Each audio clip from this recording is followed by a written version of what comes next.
আচ্ছা, আজকে দেখুন এই যে পনির রাখা রয়েছে, পনিরের একটু পকোড়া বা ফ্রাই যাই বলুন সেটা করব। আচ্ছা, আমি সুজি দিচ্ছি আগে। হ্যাঁ, কতটা যদি বলেন তাহলে 2 চামচ সুজি দিয়েছি, মানে 2 টেবিল স্পুন সুজি, আর মানে 4 টেবিল স্পুন বেসন, আর লাগলে আর একটু দেবো। আচ্ছা, এখানে আমি একটু গোটা জিরে, একটু কালো জিরে, আচ্ছা আমি এখানে লঙ্কার কিছু দিচ্ছি না, ধনে গুঁড়ো এবং জিরে গুঁড়ো দিচ্ছি, ঠিক আছে। আর আপনারা চাইলে নুন চিনি দেবো একটু পরিমাণ মতন, অ্যাজ রিকোয়ার্ড। হ্যাঁ, তো আপনারা চাইলে ইয়ে দিতে পারেন, ঝাল তো দেবেনই, ঝালের জিনিস দেবেন। আর পনিরটা এখানে আমি মাখাইনি, তেলটা আমার সর্ষের তেলে আমি রান্নাটা করছি। তেলটা গরম করাই আছে, তো সর্ষের তেলে আমি রান্নাটা করব। এবারে এই জল দিয়ে এটাকে মাখিয়ে নিচ্ছি। এটা তো আপনারা নিজেদের মতো, তবু আপনাদের সামনে এটা আমি মাখাচ্ছি।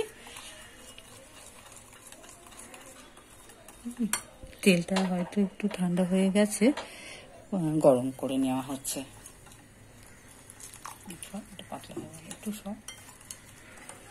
আচ্ছা, জলটা একটু বেশি যদিও পড়েও যায়, আর একটু বেসন দিয়ে আমি এটা অ্যাডজাস্ট করে নেব।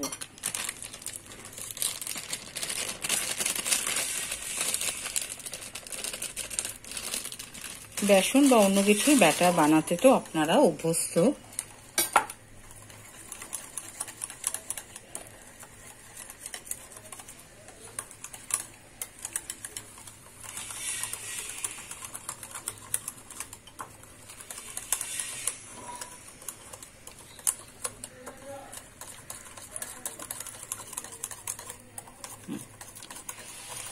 দেখুন, ব্যাটারটা একটু তো ঘন মতো করতে হবে।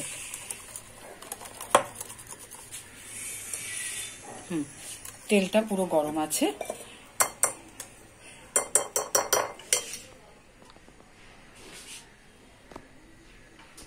আচ্ছা, আপনারা চাইলে পনিরটাকেও মাখিয়ে নিয়ে করতে পারেন, ঠিক আছে।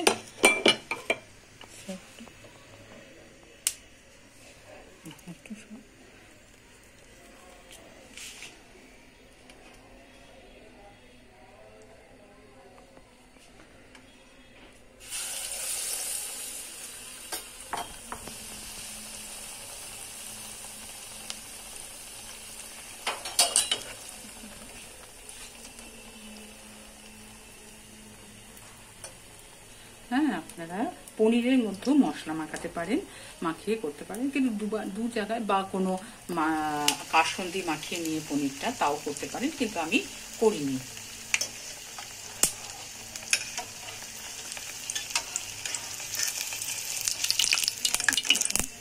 তেলটা ছিটতে পারে।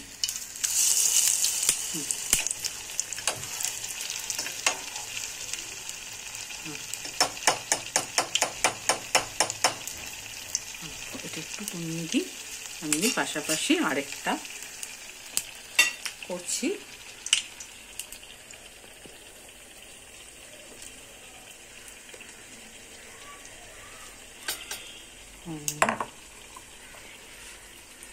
এটাকে আমি তুলেও নিতে পারি।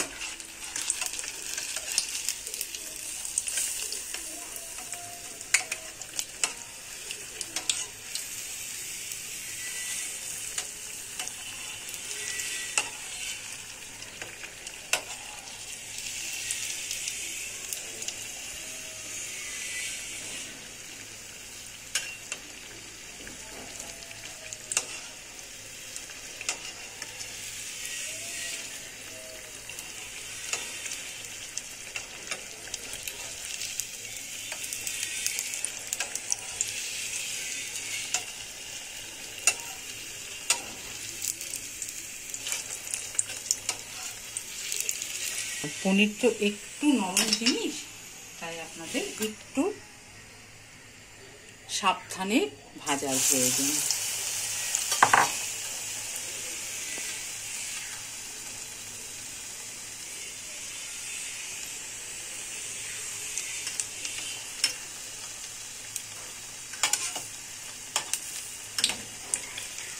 খুব তাড়াতাড়ি হয়ে যাবে।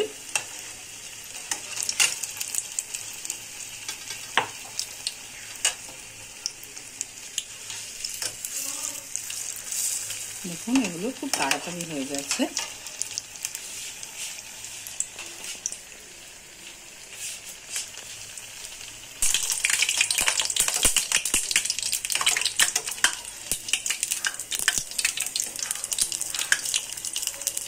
আমি বেকিং পাউডার দিইনি এর মধ্যে, তাও দেখুন খুব ফোলা ফোলা মতো খুব সুন্দরভাবে এটা হচ্ছে।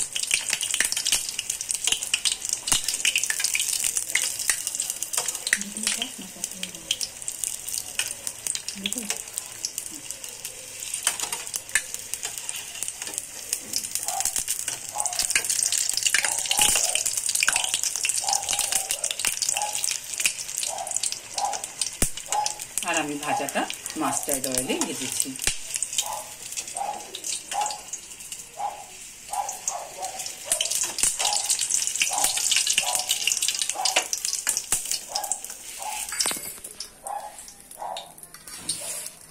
এই দেখুন আজকের রেসিপি পনিরের পকোড়া কমপ্লিট।